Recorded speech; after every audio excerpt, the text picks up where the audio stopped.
Jasmine in New York. Hello? Oh. Try again. Damn it. Did we lose Jasmine? I don't know how many minutes I have. There you go. Hi, guys. Hey, the show's over, but we thought we'd try and do some calls real quick. So what do you got for us?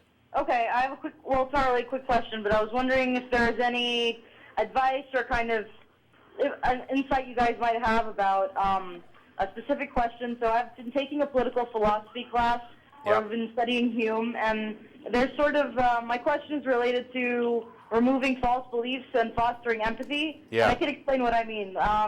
So let's say there's this understanding that one of the sources of morality is empathy or sympathy, meaning I see someone in pain, I remember the experience of feeling pain, and by using moral inference, we can make a connection, project our experience onto the other person, and that can be a source of morality, which can motivate you to assist the other person in pain, maybe because you understand how they feel, maybe because you hope that if you were in pain, someone would help you, whatever. Yes. So that's how I kind of understood it, what the Hume's treatise on human nature. Yep. But like when it comes to situations where sympathy is not present, like when someone is happy at someone else's pain, there's this idea that, like, Hume blames false beliefs that corrupt, quote-unquote, natural morality, meaning that some beliefs can distort our observations.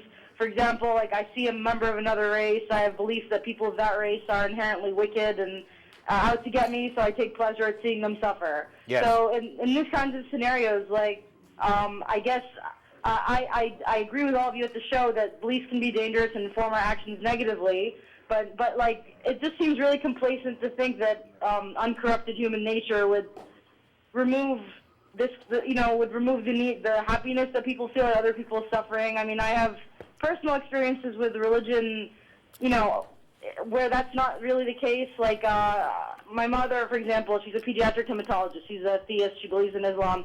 And it doesn't stop her from believing all kinds of crazy things, like homosexuality is evil or that there's female inherent inferiority. And I'm just wondering if I'm missing the point.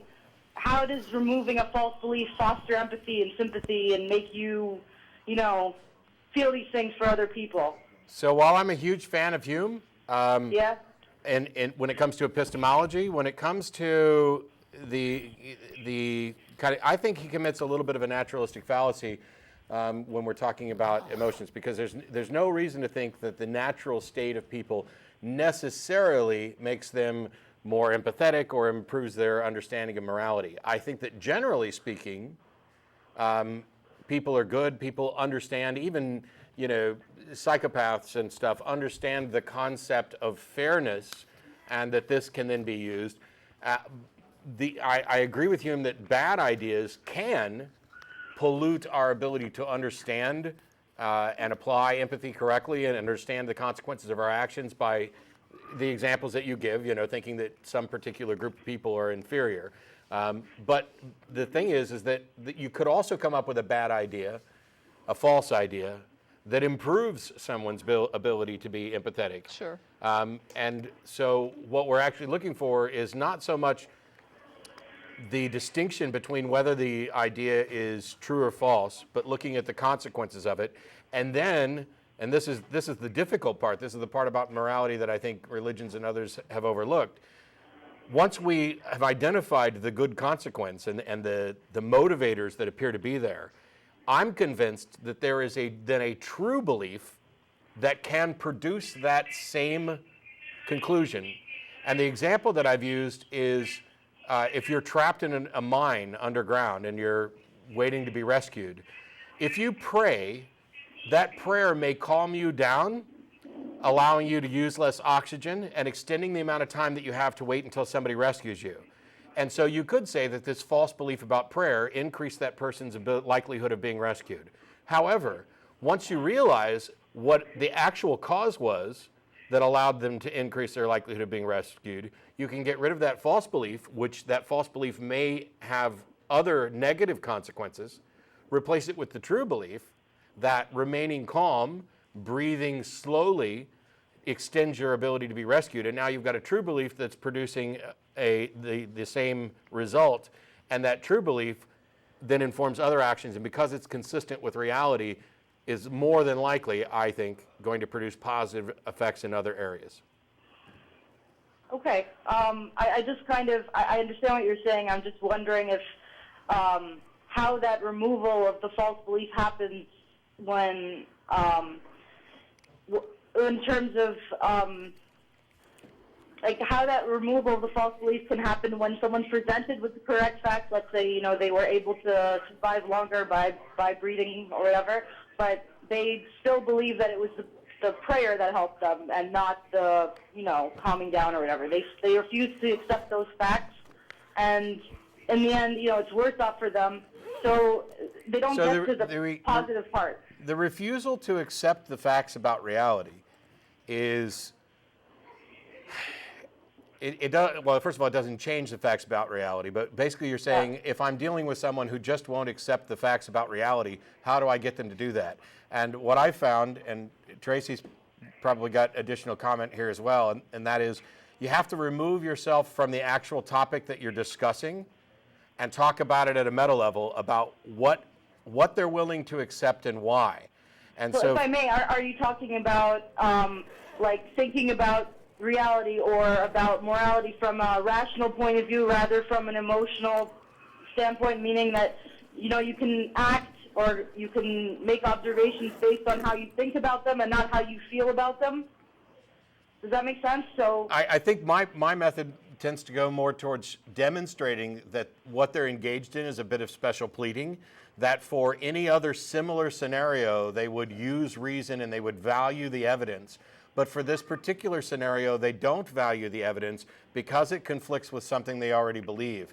And getting them to recognize this, you often have to change the topic away from the specifics of, let's say, the benefit of prayer, to talk about how they went about evaluating in the first place that it was the prayer that actually caused the effect. And if we gave them another example of someone looking for their car keys who thinks that prayer helped them find their car keys, are they willing to accept prayer in that situation as well? right. Okay. It's not easy, and this is the reason that the world is polluted with religion, because religions exploit our fears. They play into our ability, our tendency to engage in confirmation bias, which is we're going to remember all those times we prayed and lived, and we're certainly not going to remember the times we prayed and died, but we're also probably going to ignore those times where we prayed and the result wasn't quite what we were looking for. Yes, and I feel like what you're speaking about relates directly to like more rational decision-making process, and not necessarily how removing a false belief about a situation can make you feel differently about it. And I don't know if what you're saying is that people can be motivated by rationality or by reason to do the right thing. Is that what you're saying? Because yes, okay. yes, and I think the way that you go about demonstrating this is by showing. I'm convinced that there's not a single human being on the planet who is an actual thinking agent. We'll set aside people who are, you know, immobile and suffering from things that allow them, or that don't allow them to think. I don't think there's a single human being on the planet that doesn't actually engage in sound reasoning on some topic. Right, but can it motivate their actions? Like, can their rational or a reason regarding a rational thinking or reason regarding situation motivate them to act a certain way? Yes. Okay. Yeah, I mean, take away the religion, and you know, every other decision that your mom makes, or that whoever you're dealing with, whatever they make, they're probably going to value evidence, and they're going to value reasoned arguments. I mean, there's a reason people go to doctors even if they believe, you know, in a God. It's like Matt was saying earlier, you can work from fairness, which has nothing to do with your emotions. I have a friend. It kind of does, doesn't it? Because, no, I'm telling you, sure. I have a friend who will tell you he does not experience empathy. He doesn't give a crap about other people. And yet he realizes intellectually the value of living in a society, and therefore is amenable to a system of fairness. And it is not motivated by feelings for other people. Okay, well, not necessarily feeling-based motivation. It could be like society in general rewards fairness, so therefore you're fair. You know, is that what you're talking about? I'm saying that he understands the value of living in the society and is therefore amenable to adhering to the rules. That is how he reasons. He doesn't feel it, he reasons it. But it's valuable because it brings benefit to him or to other people. That's what value is, right? Yeah, but Sure. empathy is specifically related to being able to envision and feel the emotions of others. You can still experience your own emotions and your own desires even if you have no empathy. Right. And so if my desire is to live a life where I'm not in jail, where I am able to make a living, where I am reasonably healthy, I don't have to have any empathy at all to be able to go out and explore the world and come to correct conclusions purely by reason. Right. Okay. I'm going to have to think more about this. All right. I hope I can call you guys back soon. Sure. Anyway, Oh, see you thanks later. a lot. Bye-bye. Bye.